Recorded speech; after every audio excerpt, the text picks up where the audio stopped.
جائز ہے، لیکن بہرحال اس عمل کو جاری رکھنے کے لیے وہ دوبارہ پھر پیسے رکھے کہ چلو جب ملے گا تو ہم ایسا کر دیں گے، یہ حرام ہے، یہ عمل کرنا جائز نہیں ہے۔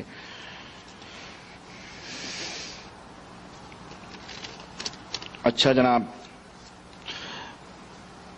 اور یہ بینک کا یہ بھی کیا بینک میں ہم روپیہ فکس ڈپوزٹ کراتے ہیں، اس کا بھی یہی مسئلہ ہے کہ یہ بھی حرام ہے۔ 786 کیا ہے؟ 786 یہ ہرے کرشنا کا نمبر ہے، 786 ہرے کرشنا کا نمبر ہے، نکال کے دیکھ لو، اسی کا نمبر آئے گا، بسم اللہ کا نمبر نہیں ہے۔ یہ تحریف کرنے والے اس دور کے یہودی مولویوں نے ہاں اس امت کے یہودی ہیں جنہوں نے قرآن کے اندر تحریف کر کے 786 اور اس طرح سورتوں کے نقشے بنا کے، قرآنی آیتوں کے نقشے کہ فلانا نقشہ یہ اتنے نمبر کا، فلانے نقشہ اتنے نمبر، یہ اس امت کے یہودی علماء ہیں۔ اس امت کے کون ہیں یہ؟ ہاں یہ قرآن کی تحریف کرنے والے ہیں، اور ایسا کرنے والے حرام ہیں، بغیر توبہ کے مرے تو پھر اللہ ان سے نپٹے گا وہیں۔ جس طرح یہودیوں نصرانیوں نے اللہ کی بھیجی ہوئی کتابوں کے اندر تحریف کیا، اسی طرح اس دور کے ملانوں نے بھی، جو اپنے آپ کو بھلے وہ کسی دور کے اپنے آپ کو قطب العالم اور غوث العظم کہتے ہوں، اگر انہوں نے یہ کی ہے تو اس دور کے وہ یہودی ہیں، اور ان کی باتوں کے اوپر عمل کرنے والے بھی انہی کے ساتھ جہنم میں جائیں گے۔ میں تقریباً لوگوں کو دیکھتا ہوں کہ وضو سے فارغ ہونے کے بعد آسمان کی طرف اپنی انگلی سے اشارہ دکھاتے ہیں، اس کے بارے میں قرآن حدیث کی روشنی میں فرمائیں۔ مجھے نہیں معلوم ہے، مجھے اس سلسلے میں کوئی حدیث کا علم نہیں ہے، اگر آپ کے پاس ہو تو آپ بتا دیں۔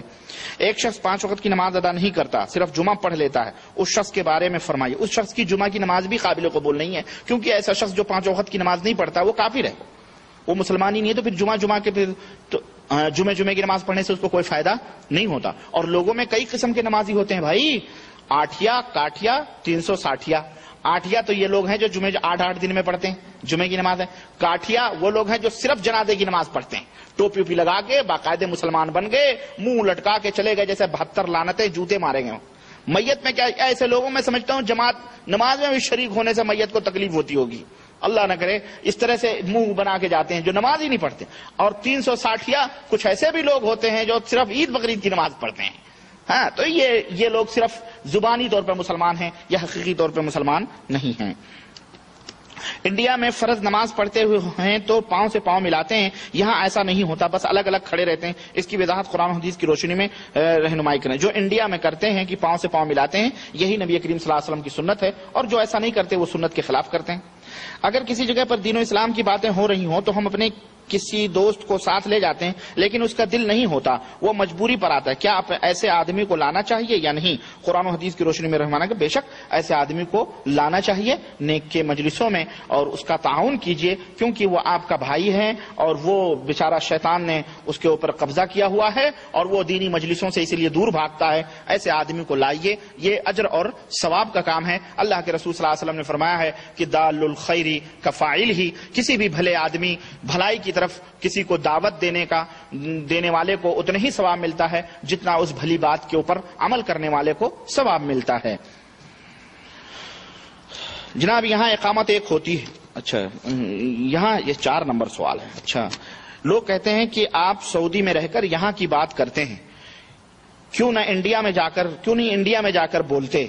اور ہم لوگوں کو لوگ کہتے ہیں کیوں نہیں انڈیا میں جا کر کے بات کرتے، اور ہم لوگوں کو لوگ کہتے ہیں کہ کھانے کے لیے جاتے ہیں، آخر ہم کیا جواب دیں؟ یہ شیطان ہے یہ جو یہ باتیں کرتا ہے، سمجھ رہے ہیں؟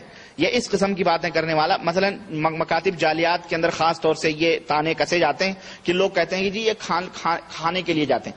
آپ لوگ ماشاءاللہ اتنی کثیر تعداد میں ہم موجود ہیں، کیا کھانے کے لیے آئے ہیں؟ آپ کو کھانا ملتا ہے؟ ہرگز نہیں، دین اسلام سیکھنے کے لیے آتے ہیں۔ تو ایسے لوگ شیطان ہیں، من الجنتی والناس ہیں، وسوا اللہ نے جو قرآن میں فرمایا ہے نا، یوسوسو فی صدور الناس من الجنتی والناس، تو یہ انسانی جنات الگ شیطان ہے، اور شیطان جنوں میں جو شیطان ہے وہ بھی شیطان ہے، تو یہ بھی شیطان ہے جو آپ کو اس بات کی طرف وسوسے دلاتے ہیں کہ یہ کھانے کے لیے جاتے ہیں۔ ایسے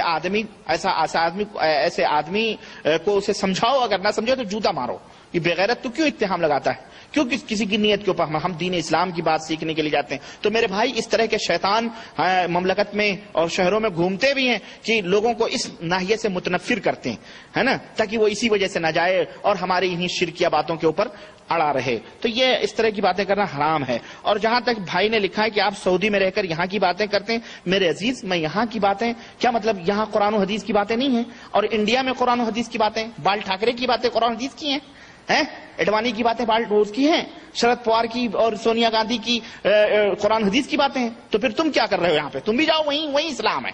سعودیہ میں اسلام نہیں ہے میرے عزیز، یہ غلط بات ہے. قرآن و سنت جہاں بھی ہے ہم قرآن و سنت کی باتیں کر رہے ہیں، چاہے انڈیا میں رہیں، چاہے سعودیہ میں رہیں، چاہے امریکہ میں رہیں، چاہے لندن میں، دنیا کے کسی بھی کونے میں رہیں گے. انشاءاللہ اگر ملاقات ہوگی تو وہاں بھی ڈنکے کی چوٹ پر قرآن و سنت کی بات کرتے ہیں. ہم تختہ دار پہ بھی کھڑے ہو کے قرآن و سنت کی بات کریں گے. تم نے کیا سمجھا ہوا اپنے ملاؤں کی طرح؟ یہ بھائی میرا شاید انہیں اپنے ملاؤں کی طرح کہ باب رحمن رام رام با مسلمان اللہ اللہ، جیسے یہاں کے مولوی لوگ ہیں. اچھا اس میں سوال میں بھی اس میں ایک جگہ لکھا ہے کہ یہاں اقامت ایک ہوتی ہے اور انڈیا میں ڈبل. یہ اپنے مولویوں کی طرح سمجھا. جیسے یہاں کچھ حنفی ملے بعض گاؤں کی مساجد میں کسی طرح منافقت کر کر کے امام بنے ہوئے ہیں، تو جناب علی خوب شیخوں کی چاپلوسی چمچا گیری کر کے اور یہاں امام بنے ہوئے ہیں. اب یہاں ہم نے اللہ کی قسم ہم نے خود ٹوکا ہے. ہم نے کہا بھائی آپ جو ہے ہندوستان میں ڈبل اقامت کہتے ہو ہے نا، اور یہاں تو آپ ایک ہی اقامت کہتے ہو. کیوں؟ کہتے جب وہاں جائیں گے تو وہاں کر لیں گے.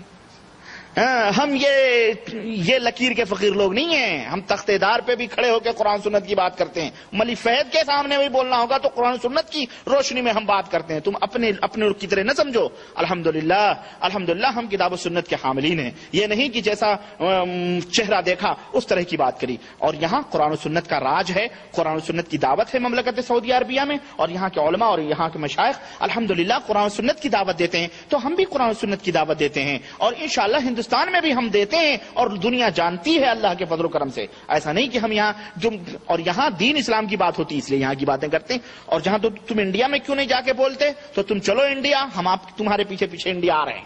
تم چلو تو پہلے وہاں چلو. پہلے تم چلو. جو گمراہ لوگ یہاں موجود ہیں تو ہم بھی یہاں موجود ہیں. جہاں تم رہو گے وہیں ہم بھی رہیں گے. تو جب وہ گمراہیاں پاک و صاف ہو جائیں گی تو ہم بھی چلیں گے انشاءاللہ. ایسی کوئی بات نہیں ہے. اسلام میں کتنی ظاہری شاخیں ہیں، کتنی باطنی. کوئی باطنی اتنی شاخ نہیں ہے. یہ سب صوفی باطنیوں کی پیداوار ہے. اسلام کے اندر ہر چیز الحمدللہ یہ ملت بیضاء، یہ دین ہے وہ سفید دین. اللہ کے نبی صلی اللہ علیہ وسلم نے فرمایا ترکتکم علی المحجۃ البیضاء، ہم نے تم کو وائٹ بالکل سفید روشن دین کے اوپر چھوڑ دیا ہے.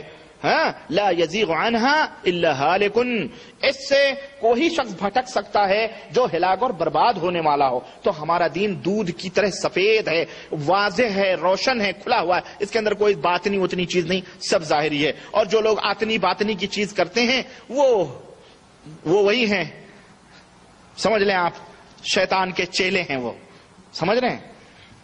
محمد صلی اللہ علیہ وسلم کے نام سے قربانی کرنے کی کیا دلیل ہے؟ مجھے نہیں معلوم ہے. اچھا، ایک شخص کا کہنا ہے کہ علی رضی اللہ عنہ کا قول ہے کہ بقرعید کے دن سے 40 دن تک لگاتار گوشت نہیں کھانا چاہیے. دلیل کیا ہے؟ یہ دلیل تو اسی سے لو کہ علی کا قول ہے تو کیا دلیل ہے؟ یہ دلیل نہیں، یہ بے دلیل بات ہے. اللہ کے رسول صلی اللہ علیہ وسلم سے اس کا کہیں ثبوت نہیں ملتا ہے 40 دن گوشت نہیں کھانا چاہیے. حرام ہے اس طرح کی باتیں صحابہ کے اوپر بھی لگانا، اس طرح نہیں کرنا چاہیے. اچھا جناب، کیا فرماتے ہیں علماء دین اس مسئلے میں کہ قبروں کو پختہ مضبوط بنانے میں پختہ و مضبوط سے مراد اندر سے یا اوپر سے اونچی بنانے یا گنبد بنانے میں اکثر کا قول ہے کہ حرام ہے، جس پر بعض حضرات کا کہنا ہے کہ جب پختہ و مضبوط بنانا اور گنبد بنانا حرام ہے تو پھر رسول اللہ صلی اللہ علیہ وسلم کی قبر اطہر پر کیوں گنبد بنائی گئی ہے؟ کیوں اس کو توڑا نہیں جاتا؟ کیوں اس بارے میں کچھ نہیں کہا جاتا؟ کیا کسی قوم کے ڈر فتنے کی وجہ سے صلی اللہ علیہ وسلم کی حدیث کو انجام رکھا جاتا ہے؟ اگر کوئی ہیلا بیان کیا جائے تو برے علماء اپنے اپنے ہیلے بیان کریں گے، ہر علماء اپنے اپنے ہیلے بیان کریں گے. کیا حضور صلی اللہ علیہ وسلم کے لیے کوئی خصوصیت؟ حضور صلی اللہ علیہ وسلم کے لیے کوئی خصوصیت نہیں. اور یہ گنبد بنانے والے یہ بدعتی شریفی تھے. اور یہ 7ویں صدی ہجری اور 6ٹھی صدی کے آخر میں یہ گنبد تعمیر ہوئی اور اس کے اوپر پہلے بلو کلر تھا.